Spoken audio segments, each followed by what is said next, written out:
Chers amis, bonjour. Nous sommes le jeudi 17 février 2022. Il est 10h30. Quelques news de l'Arménie, de l'Artsakh et de la diaspora arménienne. Tout d'abord, le Figaro d'hier, le journal Le Figaro en date d'hier, donc mercredi, une demi-page consacrée à ce match OM contre Karabakh ce soir en Europa League, un match de qualification donc, de l'Europa League qui se déroulera au stade Vélodrome de Marseille, le match de tous les dangers. Donc, Karabakh, adversaire de l'OM et des Arméniens de Marseille, titre sur une demi-page Le Figaro, avec une photo donc, des supporters de Karabakh, et des supporters turco-azéris, puisqu'il y a plus de Turcs que d'Azéris dans ces supporters. Ce club de Karabakh, donc, qui en 28 octobre 2020, l'un de ses dirigeants, je crois que c'était le responsable de communication, Nurhan Ibrahimov, avait déclaré: nous devons tuer en pleine guerre de l'Artsakh, nous devons tuer tous les Arméniens, femmes, enfants, vieux, tous sans distinction. C'est une phrase qui fait penser à Talat Pacha, l'exterminateur, le génocideur, le responsable des jeunes Turcs du génocide des Arméniens de 1915. Et en 2020, un responsable azéri sportif déclarait les mêmes choses. Signe que le pantouradisme est là, signe que le danger est là. Bien sûr, la Fédération arménienne de football a porté plainte et il a été écarté, ce Nurhan Ibrahimov. Le seul truc, c'est que la Fédération arménienne de football désirait une sanction contre le Karabakh, le club, et l'exclure des compétitions européennes.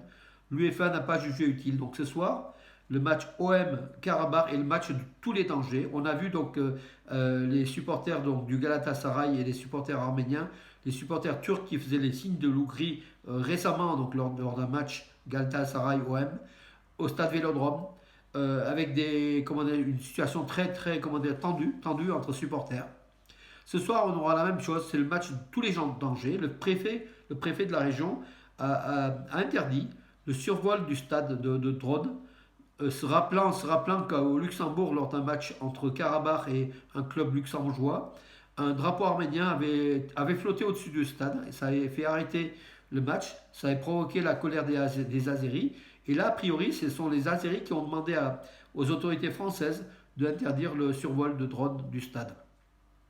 Le préfet aurait dû tout simplement interdire cette rencontre. C'est la rencontre de tous les dangers entre supporters, arméniens et turco-azéris, on le sait. Et ça se passe à Marseille, cité l'une des grandes capitales de la diaspora arménienne, voilà, avec plus de 100 000 membres issus de la communauté arménienne donc en France. Ce match, à 21h, c'est le match de tous les dangers. Attention de ne pas tomber dans le piège de la violence, mais de toute façon, la violence est prévisible dans ces rencontres comment dirais-je, très tendues. Et encore une fois, les autorités françaises auraient dû peut-être interdire ce match à Marseille. Voilà. Voilà pour ce match de ce soir à 21h. Donc on suivra nous à distance à la télévision puisqu'on n'est pas à Marseille. Hier, donc manifestation devant le centre de l'ONU à Yerevan.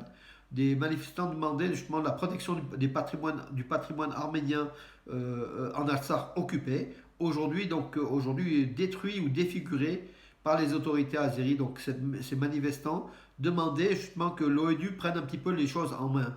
Entre-temps, le ministre des Affaires étrangères d'Azerbaïdjan, Ceyhun Bayramov, et son homologue russe, Sergei Lavrov, se sont parlé donc, au téléphone sur les relations arméno-azéries.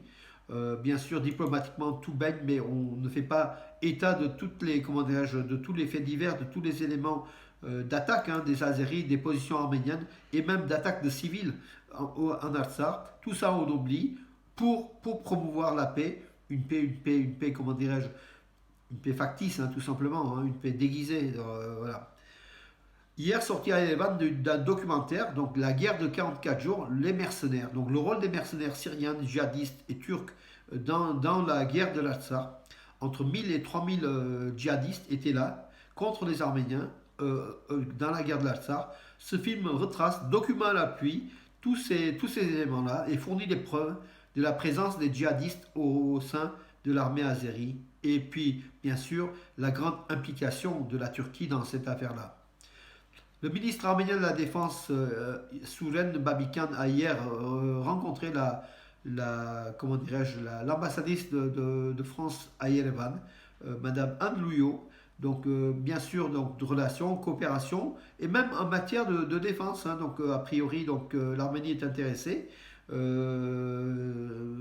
où en est les choses, mais on connaît la position de la France, hein, du Quai d'Orsay par rapport à l'Arménie, par rapport à l'Artsar, une neutralité pour ne pas perdre sa place de coprésidence du groupe de Minsk de l'OSCE, une neutralité assassine, hein, tout simplement, parce qu'en fait, l'amitié que la France éprouve pour l'Arménie, on ne retrouve pas sur le terrain de la défense, sur le terrain de la guerre, une guerre où la France n'a rien fait, n'est pas intervenue.